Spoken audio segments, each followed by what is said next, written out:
So I'm going to be talking about this solely based off opinions and stuff. I'm not like other YouTubers where I can talk about like, you know, oh this story's like, you know, it's objectively bad, or this is objectively good because I don't have a course in it. So, you know, I'm just gonna be talking about what I like, what I don't like, and how it affected me, how I've grown as a person, how I've been affected by this magnificent story. If you can't tell by the title, we'll be talking about Reborn. So I mean, you know, that's that's what you're here for. If that's what you're here for, then you know, I'm gonna be delivering on that. You know, it's my first try at this whole thing. So I mean, if I fuck up at it, well, just expect it, you know. Hold it against me, because then I can feel bad about it and then grow from it. Well, don't hold it against me, actually, because I don't like feeling bad. I'm in a field right now.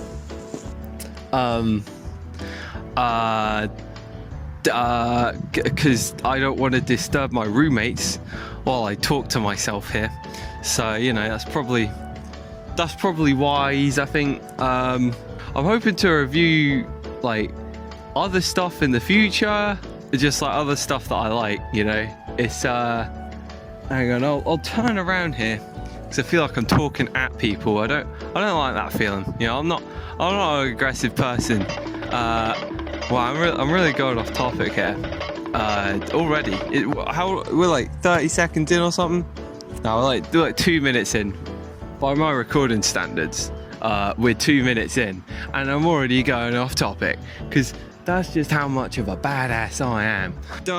Yeah, I'm just going to be going through all the arcs, basically. Just be going one by one, basically just reviewing them. I don't know why I keep saying what I like and don't like. That's just another long way of saying review, you know. It's, yeah. So basically, that's what I'll be doing. Stick around if that's your jam, you know. So get ready for the most unstructured video you're gonna like ever see in your entire life, because boy oh boy, you're in for a rocky fucking ride here. I'm sure. Let's have a look. So yeah, so why don't we start off with my favorite series? So Reborn, Katekyo Hitman Reborn, to be specific. We do like being specific here. We do that. That's what my course, like my college, what is it? That's what my tutor in college, English college, it's a whole thing.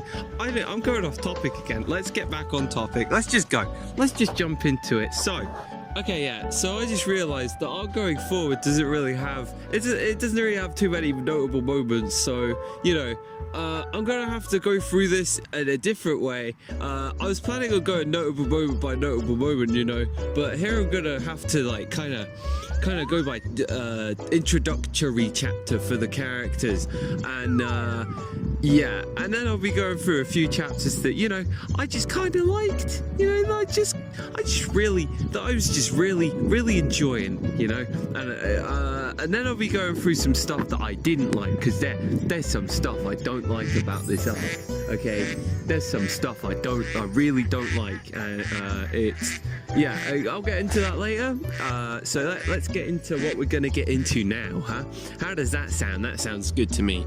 So, right, if we're gonna do this whole thing, we ought to start with the main character, because I mean, you know, that's just how these things work, isn't it? So, Suna. What's Suna's whole deal? Well, in this whole arc, he's basically the straight man to Reborn's whole thing, which is the crazy boy, the boy that just kind of does shit that's like out of the ordinary, and Suna points it at and goes and just shows how unordinary it is, and it kind of is, but Reborn has his reasons, as we'll see. So apart from that though, Suna, he does have a little bit of depth in him, and he honestly, there's some moments in this arc that I'm taken aback at, because he does have genuine moments that color his character. Part of that is because of his growth, which you know, famously Suna has. I've read a lot of reviews of Reborn, and Suna has been a big point as to why they enjoyed it. And that growth surprisingly starts in this arc. Like, it's, you know, it's, you can see it. There are moments where Suna has grown, and I'll talk more about that, not in this little brief character overview, but more in like the part where I like tell you what I liked overall about the arc, because it's a good one, and it took me by surprise. But it's like a brief little overview about Suna's character. He's called No Good Suna for a reason. He's kind of hopeless. He doesn't have a lot of confidence in himself. He won't do things. He has motivations to do things, but he just doesn't have the drive to push through with them, and he just won't stand up for himself either. The kid's got it rough, but obviously he brings it upon himself. A lot of it he does. Obviously the bad luck stuff he doesn't bring upon himself, but a lot of it is his own fault. Despite the bad though, we do see in stuff like here in this moment in chapter 2 that he does have some good in him, and he does have a set of morals. Like I said, these are little moments that color his character a bit more, you know. It's fun stuff. It's fun stuff, and it can kind of take you off guard sometimes if you're not expecting it from him, because a lot of the time he is just kind of hopeless.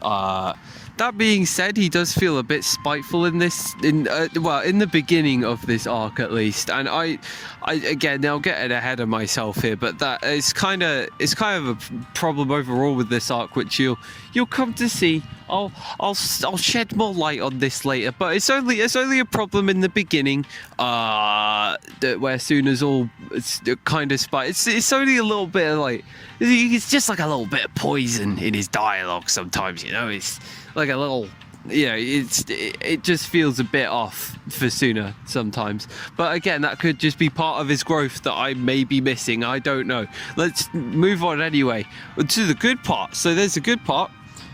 It's fairly unique for the motivation for, well, not motivation. I'd say it's unique to have an undriven shonen protagonist, personally, because, well, you see a lot of shonen, obviously. Well, we have plenty of examples to pull from. Let's say Deku, who's, you know, or let's go even more basic here, Goku. They all have very clear goals in mind, and they are very driven to achieve them. And that's great, you know, that's really great for them. But Suna isn't, and he needs that outside push, and that, you know, that can be empowering in its own way, you know.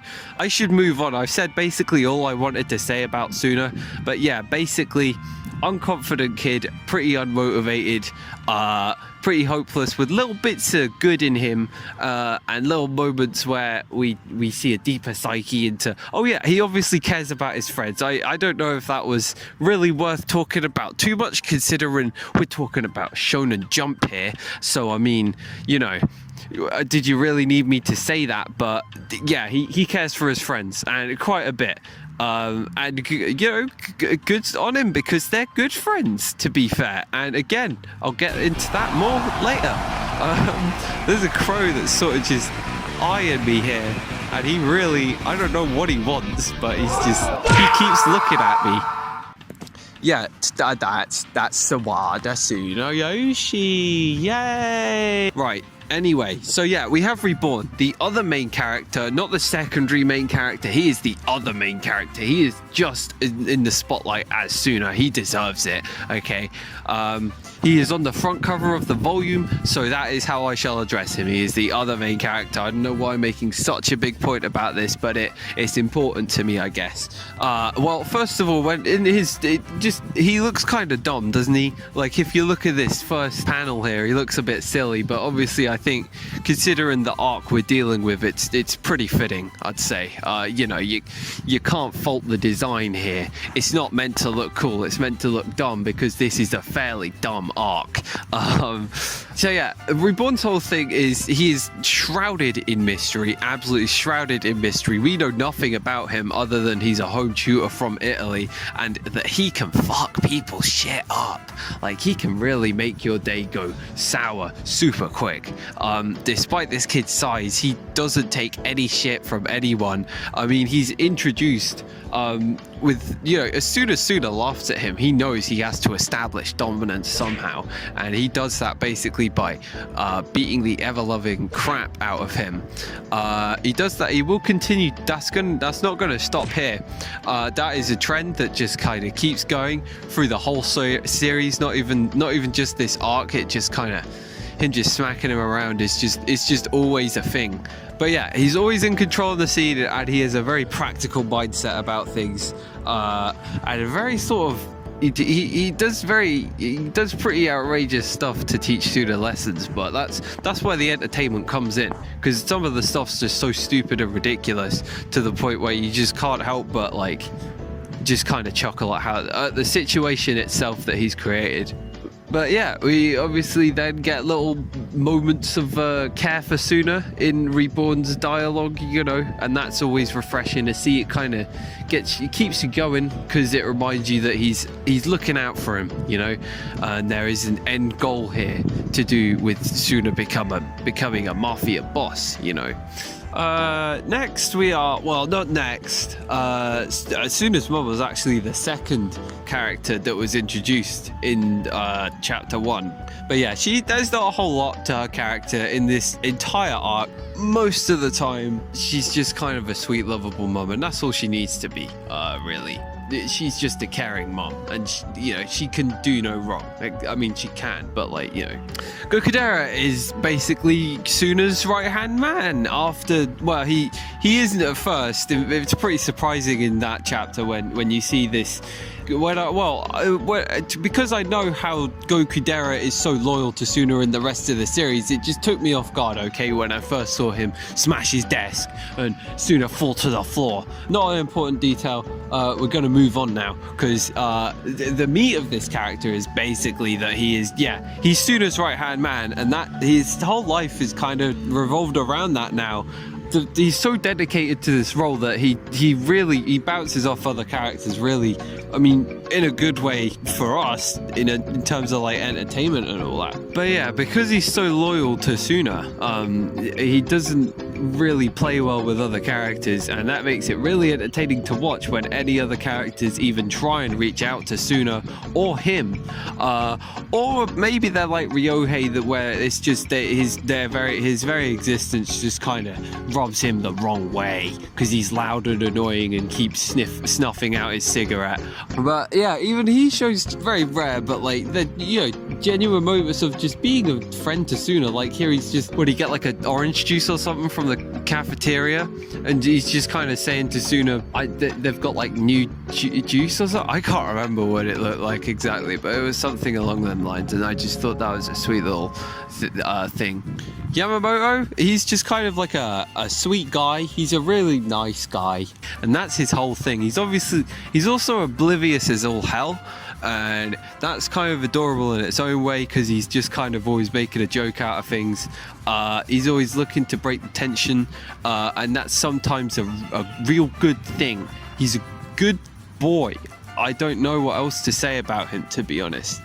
He also bounces off Gokudera like extremely well. That's why when I think of this series, sometimes all I think of is that main trio of Suna, Gokudera, and Yamamoto, because they all just can cause so much chaos amongst themselves, but the source of which is probably always going to be Gokudera.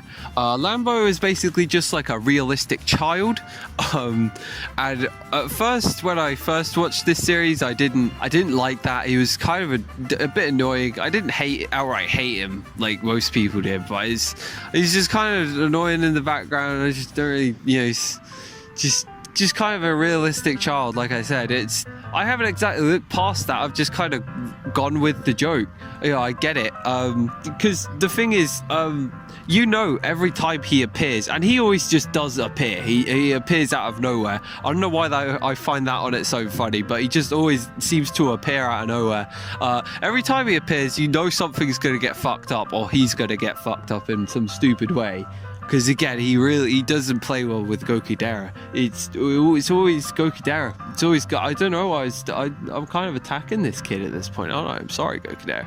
But yeah, his little adult form thing is always like a fun little shake up. That's actually like a good idea. I mean, not only like is it like a little shake up, it's like he's quite cool as well, adult Lambo. But also he's just as much of a dumbass. And his whole dandy attitude is like, I don't know.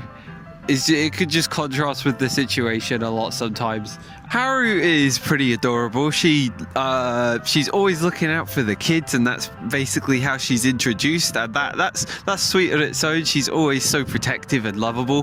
Her extreme misunderstandings of situations cause stuff to go horribly wrong, like constantly, and that's real fun to see because she's always well-meaning, this kid, and you know you can't knock that. But yeah, all in all, she's a complete bundle of joy and happiness, and yeah. Shoichi is basically another straight man. He's like the secondary straight man when Suna goes all reborn like. He was introduced a lot more early than I expected. It was pretty nuts when I saw him, because I remember him being introduced right before the future arc. Like, I don't remember this. What's happening here? But yeah, there's not a whole lot to say with him either. Ryohei is the best character ever in like fiction ever, because he's so loud. He always interrupts things. He just every time no matter what is happening on screen, he will up it. His very presence, his very entrance will just get me more hyped than whatever is happening on the scene. Like, it could be the most crazy thing ever, but as soon as Ryohei is introduced, my hype levels could just be boosted by 100-fold. Like, it's crazy. Anyway, He's really hopeless with Gokudera. His extreme attitude really doesn't go well with him. To be honest, Gokudera doesn't really go well with a whole lot of people. But yeah, he's always ready for a fight, always ready for action. He's always ready to die. That was a thing. That was a fun thing. When he got the dying will bullet, it basically had no effect on this man. He's absolutely nuts, and I love him. But that's the gist of Ryohei. He's hot-headed. And he's absolutely lovable for it, from my perspective. A lot of people don't like him for that, but I respect him a lot. Dr. Shamal, he's like your sort of funny pervert man. I mean, like, he's with like a bit of like an Italian twist. He only works on women. That is, I don't know what to say about him either, but like. It's kind of funny when like he's introduced, because it sort of gives you hope, but it's just kind of ripped right away again when you realize that he will only work on women, and Suna is not a woman. I'm talking about the chapter where Suna nearly dies from that silly little virus thing. Hibari's next. Hibari is built up to be absolutely terrifying. Later on, I remember him being sort of like the Levi of the squad, the one who will just kind of swoop in and get the job done and just come out again. But yeah, he's really well built up to be scary. Like, in every scene, there's like I can see why he's a fan favorite even from the beginning. Like, every time he shows up, there's such a thick layer of tension, because he's like a fuse that could blow up at any second. It's real fun stuff. Yeah, and he just feels unbeatable. Like, he's one of them characters. Ipin is basically like a more responsible Lambo. She's actually kind of a little badass in a few spots, apart from the fact that she gets really easily embarrassed, but that's just a fun little quirk that you just always gives poor Suna a hard time. It's always up to Suna to sort that one out. But yeah, they didn't even know her gender at first. That caught me off guard. Like, they were calling her a he, and But Dino, he's fun as hell. He kind of gives off Gojo vibes at times. Sort of like, you know, I guess a little more of a straight man than Gojo. He doesn't always feel as in control of the situation as Gojo. You know, not too many Gojo vibes, but just there's stuff like this where he says, he just scares the crap out of Suda for no reason with his turtle, saying he'll bite him. And then we see the actual size of the turtle, and it's, you know, he's just fun. He can just be fun. He could also be an absolute badass, so there is a bit of Gojo in him there. I don't know why I'm comparing him so hard to Gojo. He's really not that comparable to Gojo, but we're gonna go with it here. He's, yeah, he has his badass moments, but obviously, when he doesn't have his subordinates around to impress, he goes to absolute melon man, and he just trips over himself and beats the crap out of anyone who's around him, unintentionally. Obviously, he's a nice guy otherwise. But yeah, he's kind of, he has a bit of Yamamoto in him as well, where he's just a nice guy. You know, he has a real good moral code around him, you know. And yeah, he sometimes acts as like the voice of reason in some cases. Not always. He's kind of more separated from the mafia stuff than a lot of other characters. Longchamp is an interesting one because you could tell Amano really liked drawing him. Well, apparently that was just a fact. I just hear that that fact floating around on the internet a lot.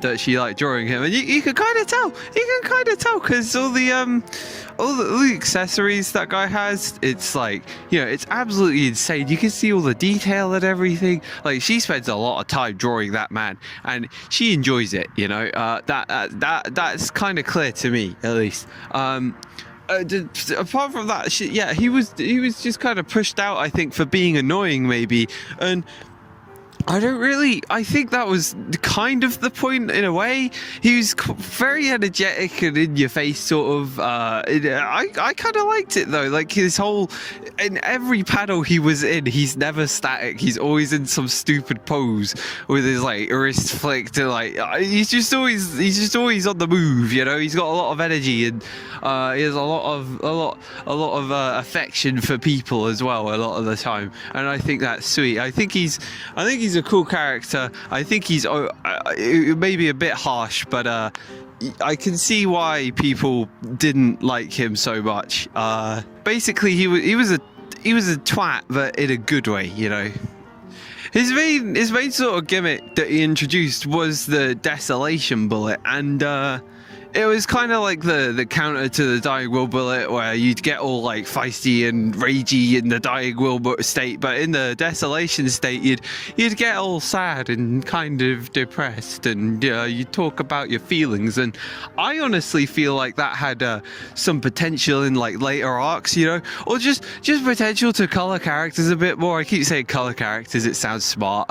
Anyway, yeah. So I feel like it had potential to like just add a bit more to characters. So for example, right, like you have Longchamp himself, who, you know, surface level, he's all, and I'm not pretending this is like god level writing or anything, but I just feel like, you know, on a surface level he just seems like the fun, energetic man, you know, the crazy boy. But like then when he goes into the desolation state, it actually basically his whole happy-go-lucky exterior is to cover up the interior that is very hurt because he lost his best friend dog. And you know, that's a real although it's play for laughs, and it still works as a joke. Like, I still feel like I didn't see him the same. I saw him a little differently from then on, you know, even though that was a joke, you know.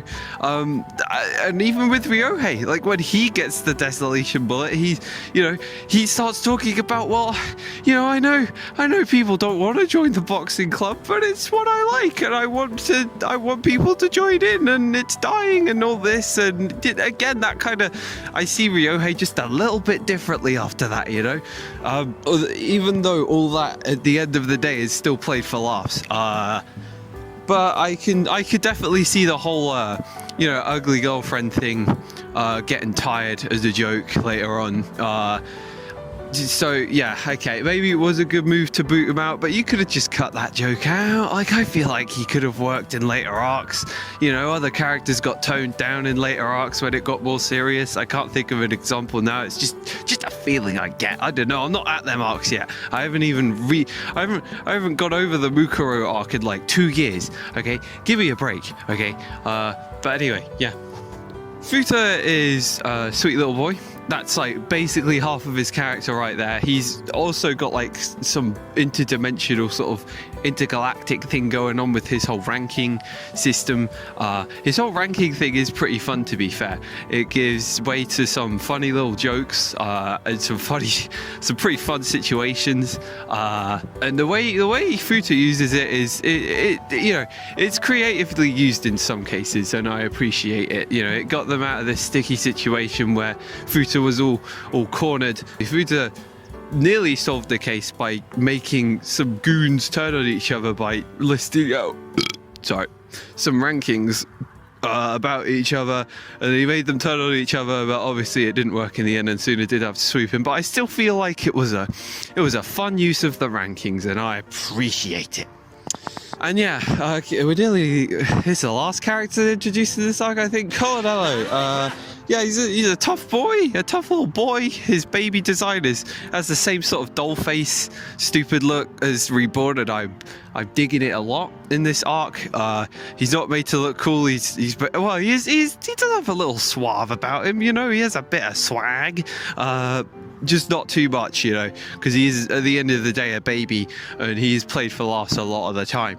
But yeah, I like how he's like the only one who can challenge Reborn. He's the only one who can make him crack, really. And then there's Giannini, and he's like a weapon man. I'm fucking. Is he really that? Does anyone really want to hear me talk about him that bad? Like, he's okay. In this arc, he's like okay. You know, he does his job, does a bit of a funny thing with everyone's weapons. That was a good chapter, to be fair, where it was introduced in. This shot of Reborn. Again, this you could see little cracks here where he just breaks. You see like the bullet just kind of flops, and he stares at it for a second. There's like a little panel of silence as you take in what's about to happen to this poor Giannini man. Anyway, oh yeah, and Skull. I forgot about Skull. I actually forgot to write anything down about him, so I'm just gonna wing this here. I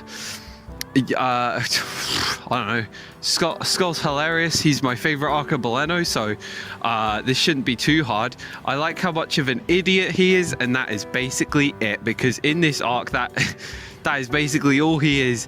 Later on no, I'm getting ahead of myself. I'm not going to talk about later on happenings, but yeah, I think we should go over some fun little chapters now. How does that sound? That sounds good to me. So yeah, chapters 48 to 50. I'm kind of cheating here by just kind of flopping it all in one arc. We'll call it the Vacation Resort arc. Oh, that has like a okay ring to it. Holy crap. But yeah, in this little arc, they get invited to a vacation resort, and you know, it's just Suna and his mum at first, and that, you know, that's fun. It's a sweet little moment, and Suna's mum kind of reminisces on the past a bit and reminds you that this wasn't always a crazy wazy family. Yeah, it used to be just a simple little mum, dad, and kid deal, but now it's a whole nother deal that I can't even describe. But yeah, they go there and all's well until, you know, it turns out everyone else does show up, and Suna has to sort of chase everyone around before they kill the bodyguards, because the others snuck in because they're Hitman. I like how that's always kind of an underlying thing, like the whole everyone is a hitman apart from Suna and his mum sort of little motif. Is it a motif? I don't know. Might be a motif. I'm not entirely sure.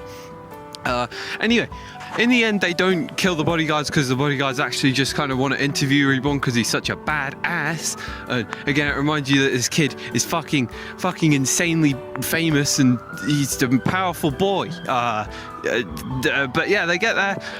Then Soona has to like check in. Oh, what was it? He had to check in for some reason. I can't remember. Okay, I've just written down like little notes, little vague notes here. I don't write a proper script. Okay, leave me alone. Anyway, Soona has to check in, but because they didn't book beforehand or something, he has to do like a little test. He has to do a test, and he completely fails that. And poor old Soona gets kicked out to the backstage of Mafia Land, where he comes across Colonello. That's the introduction of Colonello, and because they get competitive about who can be the toughest teacher, Soona has a bit of a hard time, let's just say. And you know, the visual humor of Soona getting beaten up, as much as I feel bad for him, it's always kind of funny. Again, the expressions are like on point. So.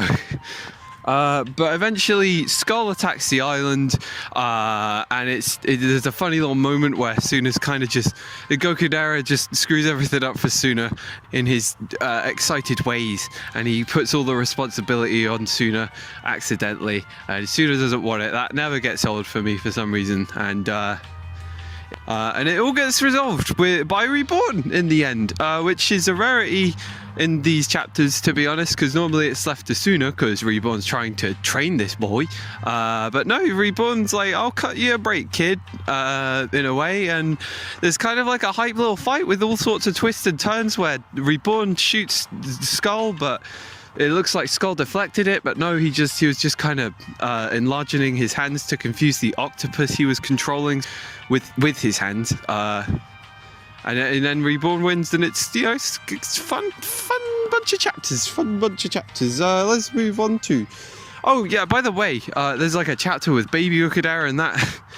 He's like a rabid dog in that chapter. It's real fun. Oh yeah, chapter 38, 37, 38. Oh my god. We'll call this one the Snowball Arc. I'm taking a lot of liberties here, aren't I? But I don't care. Okay, these are a fun couple of chapters that basically it's just a snowball fight, basically. And it highlights how big Soona's friendship group is now, you know? Although, you know, they're not always directly friends, they're more acquaintances, some of them, but still, it's just sweet to see just how much Soona's group of the people he knows has grown. I mean, you compare that to the first chapter, and it's a stark contrast. It's really, really sweet to see that growth, you know.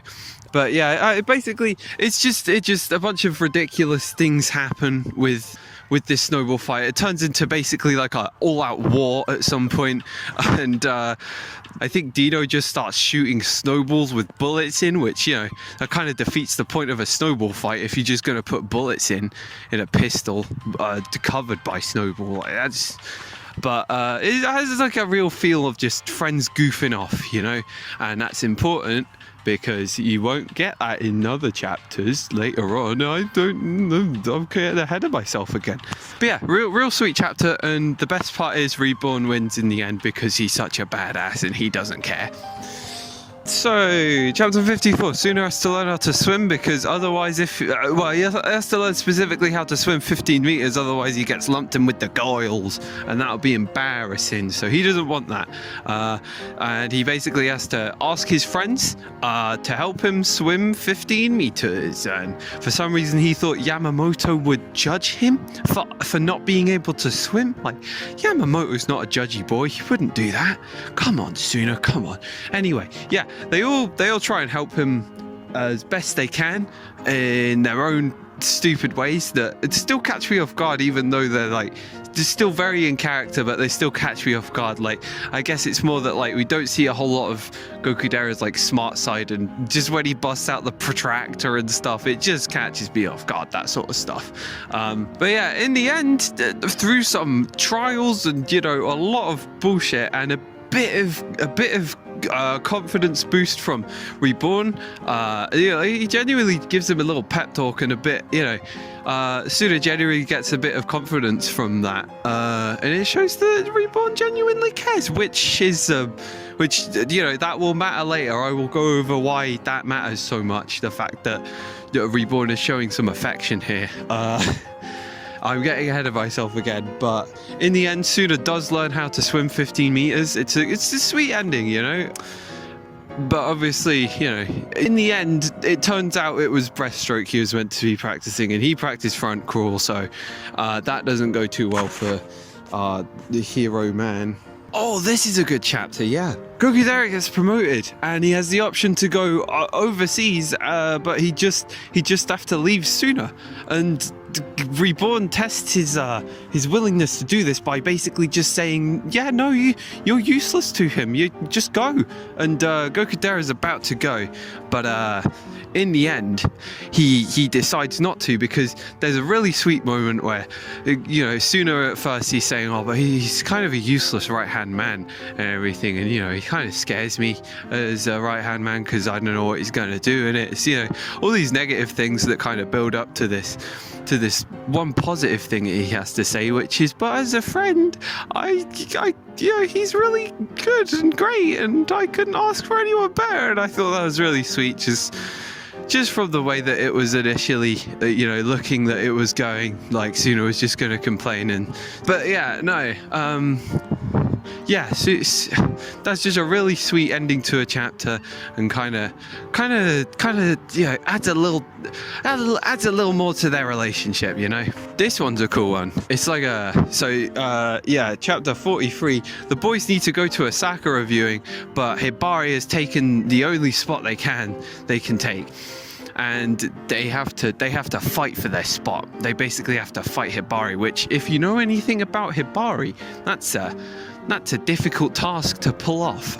But there's a bit of a shonen action tone here, which may be foreshadowing for further arcs. I don't even care that I'm getting ahead of myself at this point. I'm getting hyped. I don't care, because there's like fights with twists and turns. You have Goku Dara here doing his badass thing, where he's like pretty much, you think he's won against Hibari, like, oh my god, no way, he did his cool move. They've all grown. The Reborn saying, so it's that's another shonen trope. They're growing. Oh my god, but no, Hibari wins in the end, and Yamamoto just goes down immediately, But last time he fought Hibari, he had a bit more of an upper hand compared to Goku Dara, so it evens out.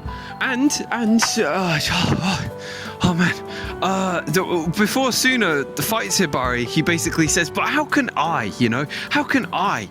I'm too stupid, and I'm Soona, and I don't have much confidence. And Reborn says, no. Don't you remember that time you tried to save Kyoko from a lion? That shows that you are growing and you are stronger, and that is Amano basically telling us, the audience, I feel like, just turning to camera and saying, this boy's growing, this is the direction the story's going in now. So yeah, that's a pretty significant moment in my book, at least, that's how that comes across to me. But yeah, Soona wins in the end, but only because Dr. Shamal kind of interfered a bit. That's an okay ending, I guess. I don't know, but it's just a lot of action in this chapter that I appreciate. So yeah, to just conclude on this, on the manga half of the arc at least, and just kind of go over like the good things about it. Yeah, so there's a lot of expressiveness in Amano's art, basically. I appreciate that a lot, considering the arc is largely based on jokes and all that. That's important that there's some funny expressions that kind of give you a gut punch when you turn the page and go, oh my god, that just happened, You need a bit of exaggeration there. Yeah, it's good that Amano kind of injected a bit of extra expression, exaggerated expressions into this arc, which I don't remember a lot of exaggerated expressions in later arcs when I first read it, but and when I've gone over like just general recent Amano art, but I'm glad it's here. I'm glad it's here at least. I'll talk about that when I get to it. Stop getting ahead of yourself. The joke, it makes the jokes genuinely funny. A lot of the jokes are genuinely funny if you're into like the Japanese style of manga humor. The other thing is Suna's growth. Okay, all right, I know, it's amazing. Like, but I think it's like genuinely like, I didn't think that the growth would start in this arc, but it did. You know, it did. It started in this arc. You have it always presented Suna as having these little bits of good in him. You know, you had chapter 2 again where he refuses to leave the volleyball crew before he wanted to, but he decides against it because everyone has injuries, and just because he has a little sprained ankle, he can't give up like that, you know, and that is a small thing, but then it gets larger and larger, you know, Suna putting himself in front of Kyoko to save her from the lion, and then going all the way out of his way of directly facing his fears, and going to save a little girl from just going out to sea and possibly just getting stranded out there, which was something that in that chapter, in the start of it at least, it was shown that Suna has bad experiences with, and yeah, he's starting to properly face his fears, and you know, it's subtle, you know, it's not too subtle, it's not like super subtle, it's noticeable, but it's subtle enough to the point where I clearly didn't notice it that much in my first viewing, like, you know. So personally, I like seeing that. And again, it is a thing that happens because Reborn says you are growing Suna. So yeah, why is that important though? Well, Reborn didn't always feel like he was trying to help Suna grow. There's a lot of things that are out of character in this first arc. A lot of people, a lot of moments. So, Reborn basically, now I feel like maybe, I have a little theory, I don't know if it's true, but I feel like in the first sort of 25 chapters, Amano was going all in on the gag humor. She wasn't planning on making this like a serious thing whatsoever. So originally, you know, it didn't matter that characters felt like they hated each other, just, you know, it's a gag manga, who cares, you know? But as someone who knows that these characters are more than that, and in the end they do like each other and all have their connections with one another that are positive, it might not have started out that way. Again, that's not confirmed, that's just a little theory I have, but it's just things like Reborn literally getting a whole crowd of, nearly the whole high school to trample on him and just not doing anything about it and calling him a loser. And you know, this clearly, like, it's played for laughs, and maybe it would be funny if it was just, you know, if it just did stay a gag manga, but it just feels way too spiteful for Reborn, and this isn't like any sort of, oh well, I'm teaching him the value of this. There's nothing to gain from that, I feel. You know, getting a 14-year-old to be trampled on by half a high school, you know, I don't feel like, yeah, it just feels too spiteful. And Yamamoto, this is a very clear one actually. He nearly commits suicide in his introductory chapter, at least. That definitely feels wrong, because the reason he nearly commits suicide is because basically he can't get good at baseball anymore, and you know, it kind of makes his character out to be, that's it, he's just the baseball man. And although it's a big part of his character and comes into play a lot later on, I mean, again, I'm not getting ahead of myself anymore, it's not all that he is, and I don't feel like he would be like, well, I'm not good at baseball anymore, but I have my friends or something. So yeah, that was very out of character, if you ask me. Although we did get a good conversation out of it between Suna and Yamamoto, which sort of enriched Suna's character for me a bit more, because there's a bit of dialogue in there basically saying, I couldn't understand someone who's ambitious. I don't have ambition, and the fact that you do is admirable. I think it was something along them lines. I'll put it on screen, but it had a bit of an effect on me.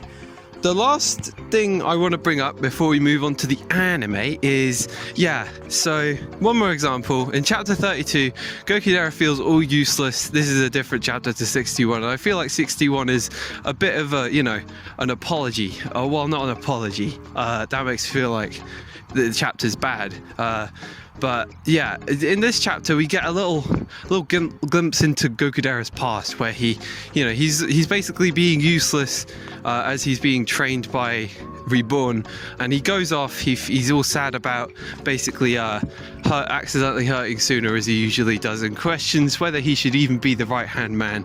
And then Suna's mum comes along and says, well, hi Gokudera, do you know Suna talks about you a lot, he talks about you a lot. He's really, it's really nice that he has a friend like you. And again, now that's a sweet moment, right? Yeah, that's great. That is great. And before that we had a little bit of a glimpse into Gokudera's past, and that, again, it makes sense. It kind of shows you where he came from and why he is the way he is, and it all makes sense, and it a bit of dimension to his character. It's great stuff. And he gets up when Suna's mum tells him this, that Suna talks about him a lot, and it seems like it's going well. And Gokudera comes back and he kind of messes things up again, as he does, and that's not what I have a problem with. There's just one little panel at the end that says Suna only talks about Gokudera because he thinks he's scary, and that to me ruins their whole friendship. Like, it implies that Gokudera is just forcing himself on Suna, and Suna doesn't like him. It's stuff like that that basically makes this whole arc feel off to me, in terms of just the characters and their relationships to one another. Like, it's not how I remember it, and it's not until sort of, I guess, the chapter 40-ish, around there, that it starts to sort itself out a bit more and say, no, these characters do care about one another. You have moments like at the end of that one firework festival chapter, where they're all sitting there and Suna says, I had a really good time, and that's really sweet. And of course the chapter 61 thing I was talking about at the end, with Suna saying Gokudera is good friend and everything. So it's remedied, and overall this is a much better arc than I originally anticipated going into. I have memories of it being a slog, and it was long to be fair, but it didn't drag, because the jokes were snappy and they were genuinely funny. Maybe it's because I'm currently watching Gintama and I'm getting very in tuned with Japanese humor. Well, I mean, not that I understand it on a fundamental level or anything, but it's more that I'm getting used to it and I can go with the flow with it a bit more. But either way, I enjoyed this arc a lot, but I will go over more about what I think later on. Let's go into what my thoughts on the anime adaptation. Oh boy. Oh man, oh finally, oh man. So I am afraid I have to confess, when I first watched this, I was 15 and I didn't know, I was just very critical, I guess. I remember the adaptation of the anime being pretty weak. I felt bored, I remember a lot of it. And the openings I remember being good, but I remember a lot of stiff posing, pretty boring, like just designs in general. The style wasn't too unique. It was just not that great in terms of the first arc at the very least. So we're gonna see see if my opinions have changed. I don't know what would have changed, but we'll just be going through some stuff. I mean, we might as well just get into it and see what happens, Episode 1. What did I think? Well, holy crap. Wow. That is a lot better than I expected. Yeah, so first of all, I just want to point out how the animation has taken a massive uptick to what I expected. There's a lot more. There's not a huge amount of Sakuga in this first episode, but there's a lot more than I expected, and a lot more changes. So it adapts the first episode, pretty well and everything, and that's great. But we also see some familiar faces, like we have Ryohei in the crowd. We have Gokudera in the crowd where Suna has that fight, that kendo fight. We have Yamamoto in the crowd, and the fact that these guys are introduced so early on just makes them feel like they were always part of this world and they weren't just introduced in that first chapter. Like they were always part of this world, and they were always in the school. They were always around, but they just weren't introduced properly yet. And I mean, in this first chapter, they managed to introduce literally everyone, because he runs past Ryohei. And again, Yamamoto and Gokudera are in the crowd when he's fighting that kendo man. So, and again, the production values here are a lot better than I expected. I mean, coming into it, I expected a lot of weak animation and storyboarding that would just a boring production overall. But it's actually really good, in this first episode at least. So yeah, from there, let's talk about the good stuff, okay? So, the writing. In nearly every episode, they make some changes to it, and it's always for the better, you know? So, right, first of all, the first change in terms of like writing and all that, they almost always have Suna's dying will be earned, or they more often have it be earned than the manga, at least. So stuff like, for example, let's have a look. So instead of Suna literally being forced into that kendo match, Suna runs into Reborn, and he has a little pep talk from Reborn to go involve himself in the kendo match, and that's why Suna shows up rather than being forced by situations, which isn't bad because it's funny, but at the same time I much prefer how the anime did it, and it gives more ties with Suna and his friends. So for example, again, when he was trying to throw Ipin away, instead of throwing it to Yamamoto and then that being thrown away, which again isn't a bad way to resolve it because Yamamoto is established to have a good arm on him and everything, the anime's just like, well, no, Suna cares about his friends. So again, he earns the dying will by, thinking, oh man, what happened to my friends if I don't throw Ipin away here? And that's when that's when Reborn shoots Suna, and that's brilliant, that's great, that's such an improvement. They often mesh together chapters. So for example, the one where Haru's introduced is meshed together with the one where they need to find the problem out for question 7. I can't remember what chapter that was. I'll put it up on screen or something. I don't know. But either way, I kind of like how they mesh together chapters like that, because if they tried to stretch out one chapter into a full episode, it would be a lot to stretch out, or I mean not a lot to stretch out, so it would very quickly get paddy and boring. Although the stuff that they do add, so when Shabal's being chased around, they have a whole other scene with Lambo. They need to question him, and they have to they have to bribe him with food. And even then, afterwards, he just didn't know because, he's a child. And I want to say, Lambo's a really realistic child in this series. That is what children do. They are little shits. They get what they want and then they don't give back anything, But either way, I mean, there are a lot of extensions and changes to the manga. So I'll just go through a few here.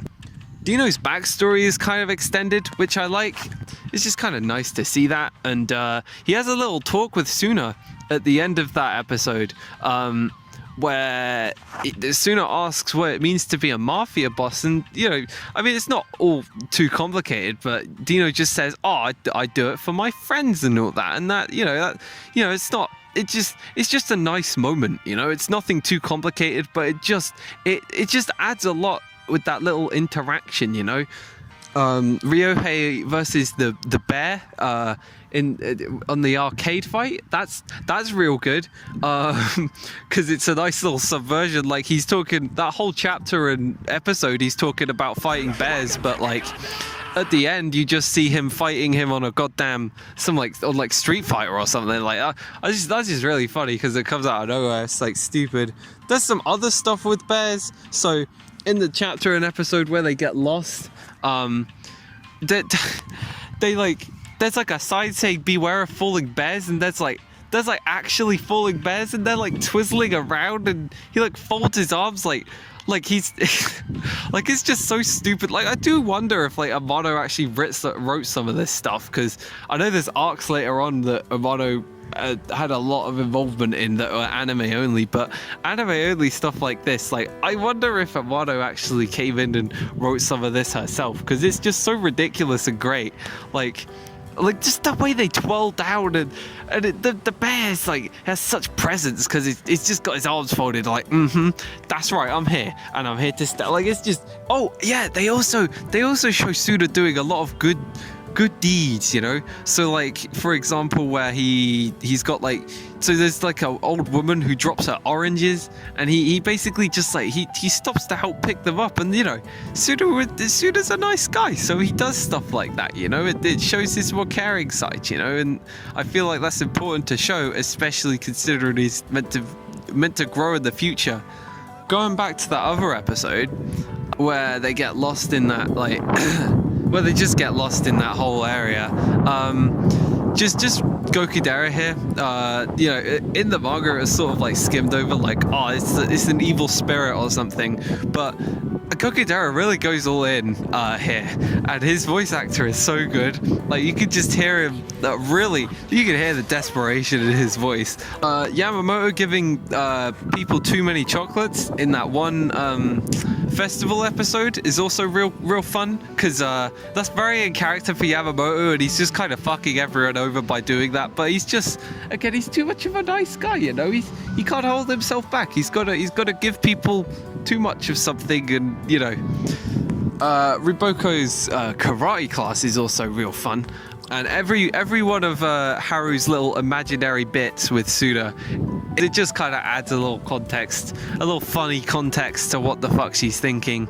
And the change where, so in that episode where Bianchi's supposedly getting married to Reborn, there's like this whole added bit with Suna's mum, and it's really sweet. It's a really sweet added bit. So it starts off with Suna's mum showing everyone a little photo of her when she first got married to Iemitsu, and everyone accidentally rips it, and then she puts it back together saying, it's okay everyone, you know, it's not your fault and all that, and oh god. Okay, yeah. So that's about all the, I mean, there's more changes I could talk about, but I'm not going to go through every single one. But I just went through some of my favorites because they're just real good.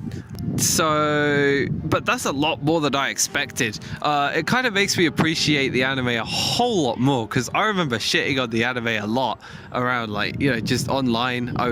People would go, oh man, you should just watch the anime or read the manga, and I'd be like, no, read the manga because the anime's bad, but it's not actually as bad as I remember. The stuff it added lets me appreciate what they did a lot more. But yeah, moving on. So the soundtrack, it's not exactly phenomenal, and some of the tracks are a bit stock, but the stuff that is good is, like, you know, Reborn's theme here. I'm not going to play too much of it because, you know, obviously copyright and all that, and I can't be bothered. I've gotten struck so many times on so many different platforms, I can't be bothered to go through it. But yeah, there's you know, some of them really bring the Mafia theme with all the trumpets and like piano pieces, and yeah, it's good. I enjoy them a lot, you know. It brings that Mafia feel. Again, not all of them do, but a lot of them do. Yeah, so finally, a lot of the visuals, again, I just want to go over, like, they were good. They were good. A lot of the visuals were, and the first bit and the last bit, but I do just want to go over the fact that there was a lot of rocky bits here and there. While the Sakuga remained, I mean, there were some bits where the animation really took a dive. The expressiveness is definitely not on par with the manga. Holy shit, though. There's the expressions are a lot more big and bombastic in the manga, and I mean, not to say that there wasn't some really good stuff in the anime, but in the manga I feel like the jokes landed a lot easier just because the expressions were so much big and larger than life. Like But again, they weren't bad in the anime, and the jokes often did land, and the stuff that was really funny was really funny. ランボさん登場。面白いこと俺っちも一緒にやるんだもんね。